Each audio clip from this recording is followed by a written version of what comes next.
Lagay ko muna dito yung mga malilinisan. Kulang sa lagayan yung aking kinuha. Ayan. Maghimay muna ako dito ng mga gulay. Maaga pa naman. Alas 10.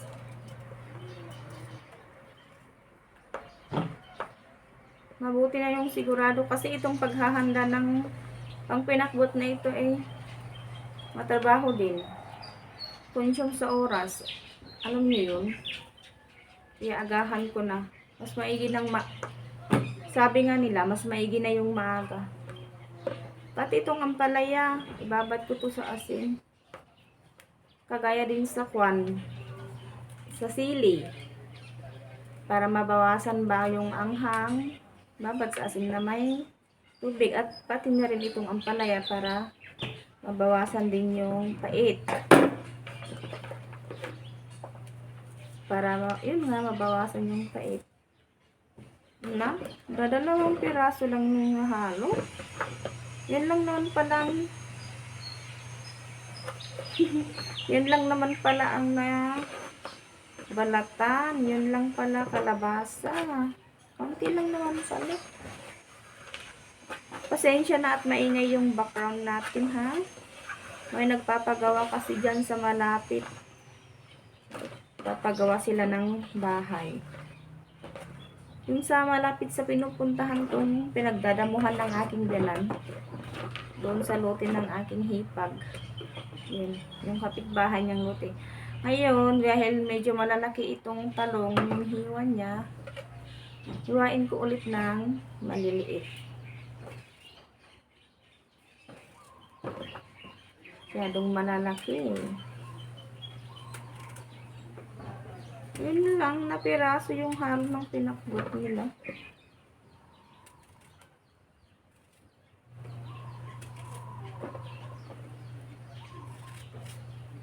Saka parang magulang na, oh. Tignan nyo yung buto. Parang pwede ng pang punla. Ayan, bahala na yung mga bata kung hindi sila mag-uulam. Yung isa kong anak mag-uulam yun. Sasabaw lang. Ang pinakbot kapag ako ang nagluluto, medyo dry ba. Hindi masyadong masabaw. Pero dahil may mga bata, kaya medyo lagyan kaunti ng sabaw. Parang sauce lang ba. Ayan. At shout out pala sa mga palaging nanonood sa aking mga videos kahit ganito lang yung mga content ko, guys. Maraming salamat. Ay, mga ka-friendly pala. Pati mga background ko ay hindi masyadong maganda. Minsan maliwanag. Minsan magalaw. Hindi lang minsan, kundi palagi. Pagpasensyahan nyo na po. Kahit ganun pa naman, maraming salamat po sa mga nanonood. Laking tulong na rin yan para naman madagdagan yung viewers ko at ma-monetize na kay Mr. YT.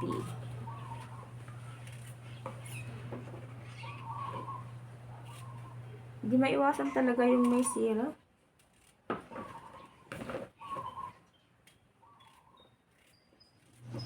Sinulit na naman yung panahon. Bale, 3 araw na makulimlim. Ngayon naman, grabe. Siguradong init malala na naman ito. Ayan, kagaya niyan, yung mga hindi may iwasan talaga kapag nasa probinsya. Ingay ng mga aso, manok. Pagpasensyahan nyo na po talaga. Pero kahit ganyan, meron pa rin nanonood. Maraming salamat po. Laking tulong na rin po yan.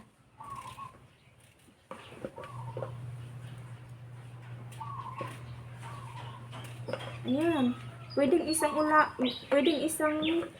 gulayan itong talong, o ang dami. Itong talong pa lang yata ang aking luluto ngayon. Ia-adobo ko. Ihiwalay ko yung okra at saka sitaw. Oo na nga lang. Saka na lang itong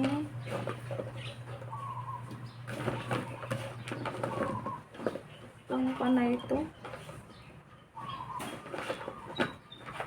mas marami yung sahog na talong. Ay, oo. Mas kakaunti lang ito. Oh. Asan pa yung iba? Walang masyadong okra. Kalahati lang yata yung okra. Wala pa yata. Oh, ito lang ang okra. Galing. Ito lang. Ay, nagtipid sa okra. Wala na oh. Puro talong na yan. Ito na nga lang ang lulutuin ko ngayon. I-adobo ko. Tsaka na lang to. May rep naman. Ilagay muna sa rep.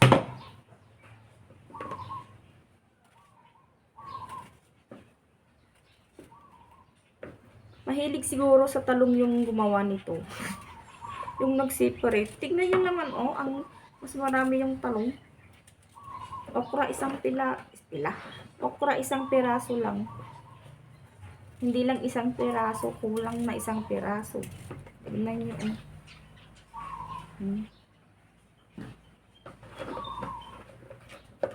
Kaya ito na lang talong ang lulutuin ko. I-adobo ko na lang.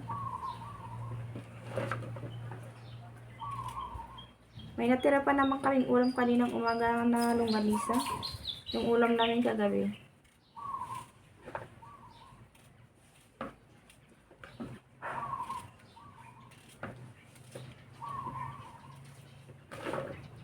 Wala na ba? Masarap ito oh. Sili.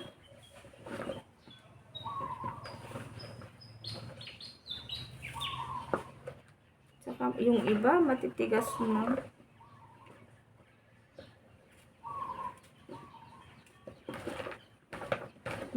I-adobo ko na lang to. Marami din ito kapag naluto. Pero sandali. Ihalo ko na nga lang itong adobo naman. Itong sitaw.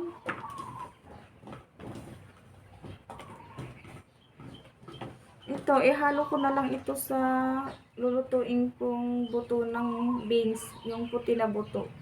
Ayan. Para may gulay naman yun. Itong okra. Saan na dyan. Saka yun, oh. Kalahating ampalaya. Ayan, tapos ko na itong mahimay. Uhugasan ko na lang. Balikan ko kayo maya ulit, guys. Hello! At kasalukuyan na nga akong nagluluto dito. Ayan. May tira kaming longganisa kahapon at saka kaninang umaga. Ayun ang hiniwa-hiwa ko at itong hahalo ko dun sa lulutuin kong adobong talong.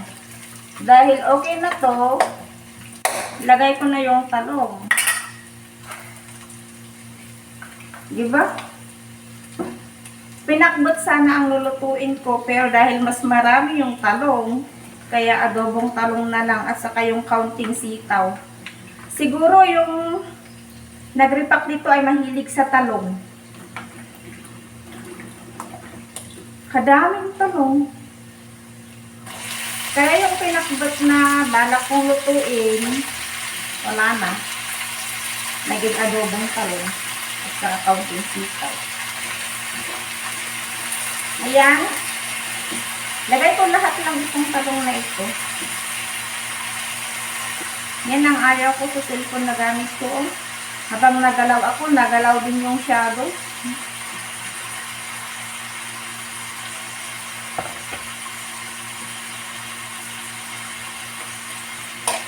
Haluin ko lamang po para maghaluan na sila at pantay-pantay yung pagkakaluto.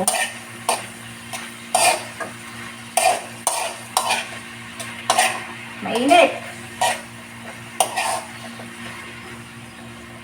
Pagkatapos kong halo-haluin, takpan ko muna at mamaya lalagyan ko na siya ng soy sauce. Alalay lang yung apoy niya. Luto na ang ulam, kainan na. Yan, yung niluto kong adobong sitaw na kaunti at saka talong. Ang pinakbet, bagsak, adobong, talong at sitaw. Ayan, luto na siya. Simpleng luto ng ulam.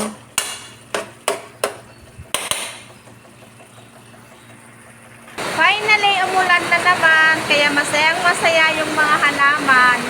Naririnig niyo yung ulan? Alas 6 na ng gabi. At saka itong tanim nila dito sa kapitbahay na mais, siguradong biglang laki ang mga yan. Tuwang-tuwa yung mga mais. Ayan. Nakatikim na naman sila ng tubig ulan.